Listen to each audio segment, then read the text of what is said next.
Buenos días, nos encontramos nuevamente. Hemos llegado al día de preparación. Hoy es un día especial porque también al final tendremos nuestro grupo pequeño. No deje de reunirse con su grupo pequeño, no deje de reunirse en familia. También continuamos con el estudio del Evangelio de Juan.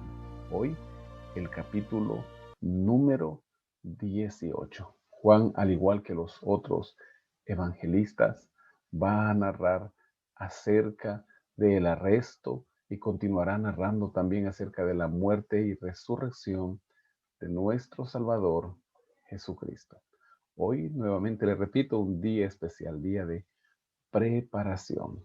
No deje de caminar con el Señor y juntos dejemos todo listo para así gozarnos, para así disfrutar de las horas sagradas del santo día del Señor. Antes de nuestro estudio, le invito a que empecemos juntos también en oración. Oh Padre Celestial, gracias te damos, Señor, por tus cuidados, por tu misericordia, gracias por la vida. Gracias, Señor, porque tú nos amas, porque eres bueno, porque nos acompañas a cada momento. Padre, te ruego que en este día tú nos ayudes a terminar las labores de la semana y que así podamos empezar juntos y disfrutar con nuestra familia del santo día de reposo. Bendícenos, Señor, danos sabiduría y que tu Espíritu Santo nos ayude a entender tu palabra. Te lo rogamos en el nombre de Jesús. Amén. Así empezamos nuestro estudio de hoy.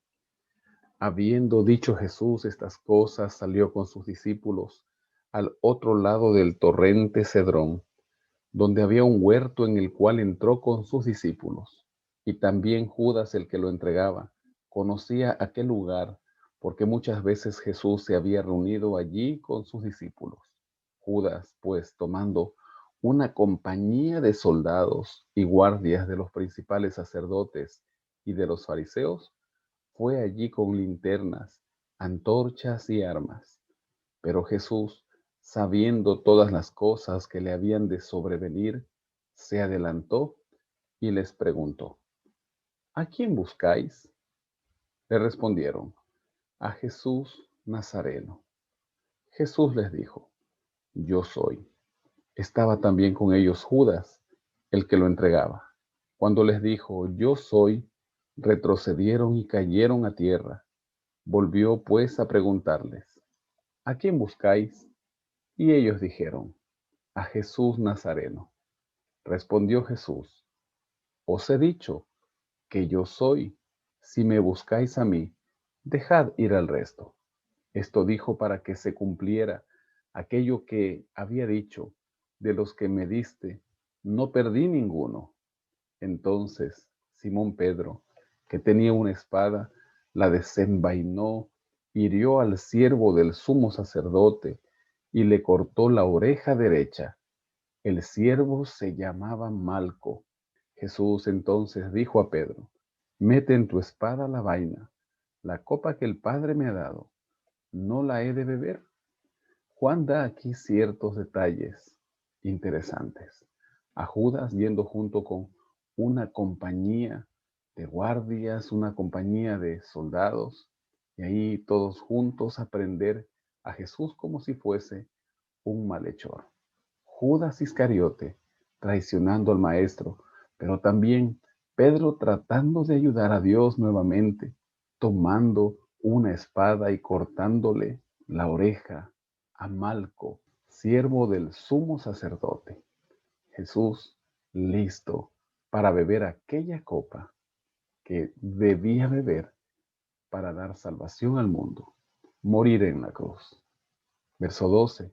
Entonces la compañía de soldados, el comandante y los guardias de los judíos prendieron a Jesús, lo ataron y lo llevaron primeramente ante Anás, porque era suegro de Caifás, que era sumo sacerdote aquel año.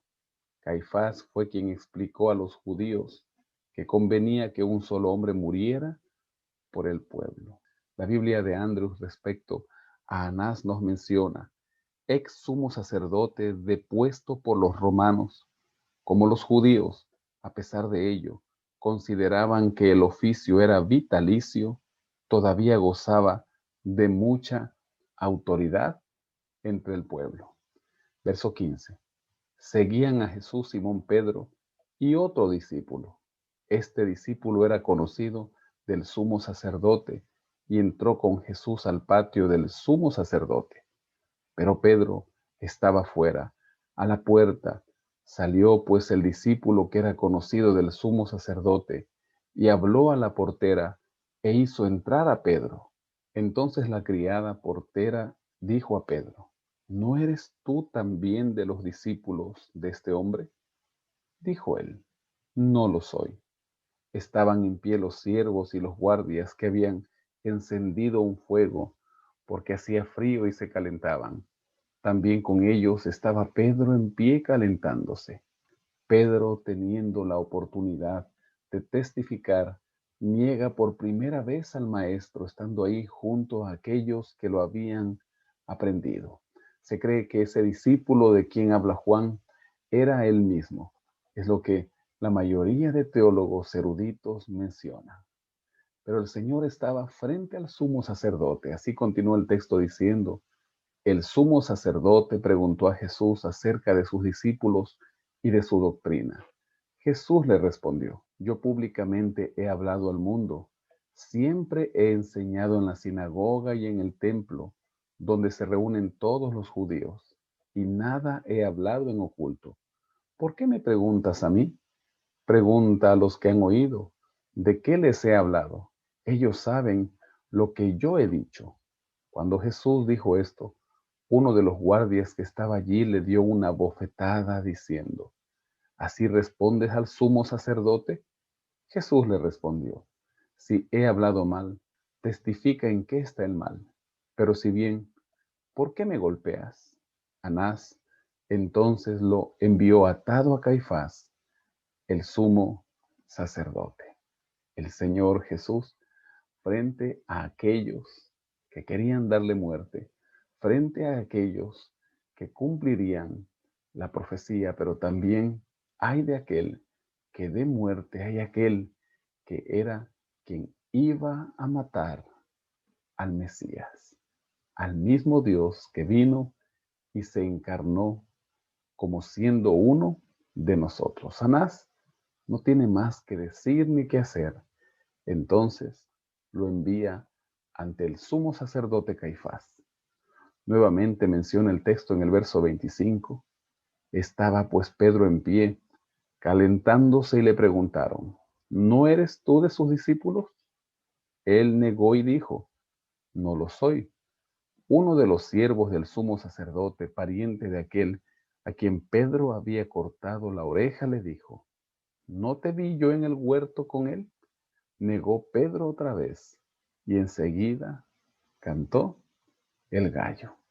Se cumplió la palabra del Señor cuando Pedro le dijo que aún estaba dispuesto a ir a la muerte con el Maestro, y Jesús le había dicho: Pedro, antes que el gallo cante, me habrás negado 3 veces. Continúa Juan mencionándonos aquí desde el verso 28. Llevaron a Jesús de casa de Caifás al pretorio. Era de mañana, y ellos no entraron en el pretorio para no contaminarse y así poder comer la Pascua. Entonces salió Pilato a donde ellos estaban y les dijo: ¿Qué acusación traéis contra este hombre?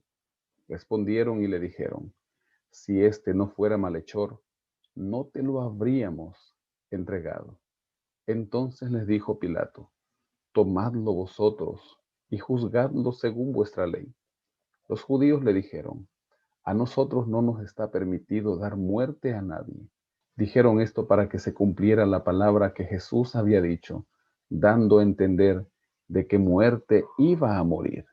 Entonces Pilato volvió a entrar en el pretorio, llamó a Jesús y le dijo: ¿Eres tú rey de los judíos?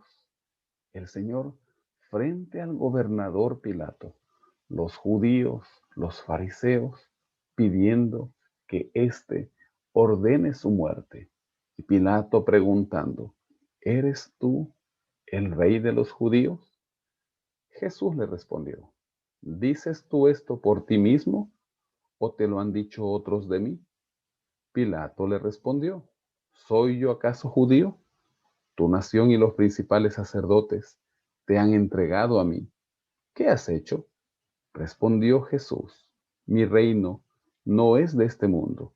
Si mi reino fuera de este mundo, mis servidores pelearían para que yo no fuera entregado a los judíos. Pero mi reino no es de aquí. Le dijo entonces Pilato. Luego, ¿eres tú rey? Respondió Jesús. Tú dices que yo soy rey.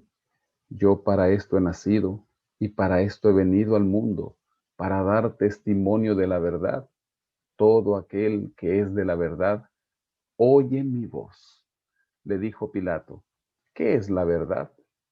Y dicho esto, salió otra vez a donde estaban los judíos y les dijo, yo no hallo en él ningún delito, pero vosotros tenéis la costumbre de que os suelte a un preso en la Pascua. ¿Queréis pues que os suelte al rey de los judíos? Entonces todos dieron voces de nuevo diciendo, a este no, a Barrabás. Y Barrabás era ladrón. Y la Biblia de Andrews en su pie de página menciona que Pilato niega tener interés personal en el asunto. Jesús responde a la pregunta legal. Su reinado no constituye una amenaza política para Roma.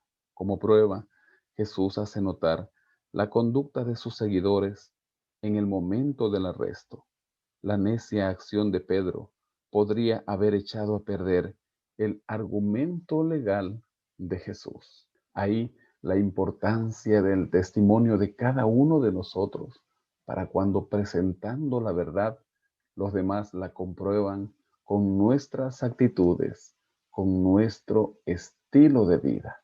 Y el maestro en el verso 37 dice a Pilato, yo he nacido para esto, para dar testimonio de la verdad.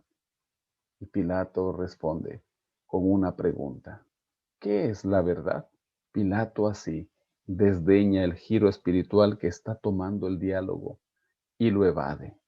Ahora ofrece una manera en que los dirigentes religiosos pueden dar marcha atrás, salvando sus apariencias, pero estos la rechazan.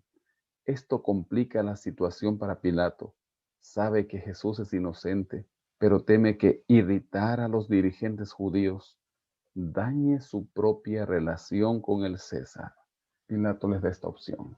Debe ser suelto uno, así que les voy a soltar a aquel que me han entregado, pero ellos le piden a este no, a este no, sino a Barrabás, aquel que era ladrón, como menciona el evangelista Juan, aquel que representa a cada uno de nosotros, porque luego Jesús tomaría su lugar. Luego Jesús estaría en el lugar que él merecía. Nosotros hoy debemos meditar cómo está nuestra vida espiritual. O quizás estamos como Pedro, que cada día pretendemos hacer las cosas bien, pero al final de la jornada terminamos negando varias veces al Maestro. Es necesario que hoy nos pongamos en las manos del Señor y solamente revestidos de su justicia, con el Espíritu Santo siendo una realidad en nuestras vidas, viviendo en nosotros, que debemos ser templo del Espíritu Santo, las cosas empezarán a cambiar. Te invito a terminar juntos en oración. Padre Celestial, gracias por este día que nos regalas, gracias por la semana de trabajo que estamos terminando. Gracias porque tú nos recuerdas a cada momento que es necesario, Señor, mantenernos junto a ti. Los fariseos entregaron al Maestro porque querían darle muerte y sus discípulos titubearon porque no estaban seguros de lo que sucedía. Señor, nosotros ahora no queremos ser de los que te entregan y queremos, Señor, tener la seguridad que Cristo viene pronto, que los momentos que que vivimos son difíciles y Señor, queremos llegar hasta el final. Queremos que cuando Cristo regrese, recibamos la corona de la vida. Bendice a mis amigos que oran junto a mí. Señor, si hay alguna necesidad o algún problema, suple, sana, provee. Pero especialmente, Señor, que estemos dispuestos a poner nuestros pecados frente a ti, a confesarlos con arrepentimiento sincero y a recibir tu perdón. Acompáñanos en este día, dirígenos. Te lo rogamos en el nombre de nuestro Salvador Jesucristo. Amén y amén. Que el Señor le guarde, tenga una excelente jornada, un feliz día de preparación.